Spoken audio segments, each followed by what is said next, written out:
Grimm's Fairy Tales. The Three Brothers. There was once a man who had 3 sons, and nothing else in the world but the house in which he lived. Now, each of the sons wished to have the house after his father's death. But the father loved them all alike, and did not know what to do. He did not wish to sell the house, because it had belonged to his forefathers. Else he might have divided the money among them. At last a plan came into his head, and he said to his sons, "Go into the world and try, each of you, to learn a trade, and when you all come back, he who makes the best masterpiece shall have the house." The sons were satisfied with this, and the eldest determined to be a blacksmith, the second a barber, and the third a fencing master. They fixed a time when they should all come home again, and then each went his way. It chanced that they all found skillful masters, who taught them their trades well. The blacksmith had to shoe the king's horses, and he thought to himself, "The house is mine, without doubt." The barber only shaved great people, and he too already looked upon the house as his own. The fencing master got many a blow, but he only bit his lip, and let nothing vex him, for, said he to himself, "If you are afraid of a blow, you'll never win the house." When the appointed time had gone by, the 3 brothers came back home to their father. But they did not know how to find the best opportunity for showing their skill. So they sat down and consulted together.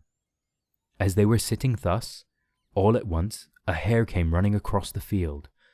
"Ah, ha! Just in time," said the barber. So he took his basin and soap and lathered away until the hare came up.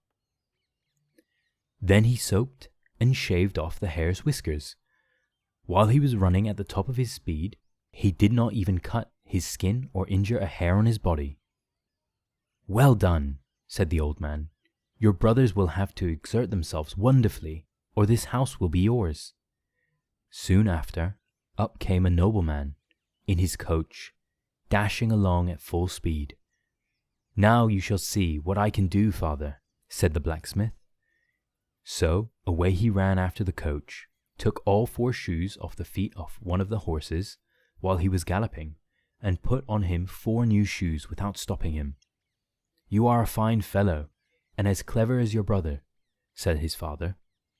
"I do not know to which I ought to give the house." Then the 3rd son said, "Father, let me have my turn, if you please." And as it was beginning to rain, he drew his sword and flourished it backwards and forwards about his head so fast that not a drop fell upon him. It rained still harder and harder, till at last it came down in torrents. But he only flourished his sword faster and faster, and remained as dry as if he were sitting in a house.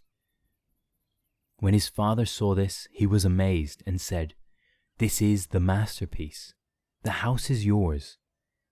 His brothers were satisfied with this, as was agreed beforehand, and as they loved one another very much, they all 3 stayed together in the house, followed their trades, and as they had learnt them so well and were so clever, they earned a great deal of money. Thus they lived together happily until they grew old, and at last, when one of them fell sick and died, the 2 others grieved so sorely about it that they also fell ill, and soon after died. And because they had been so clever, and had loved one another so much, they were all laid in the same grave. The end.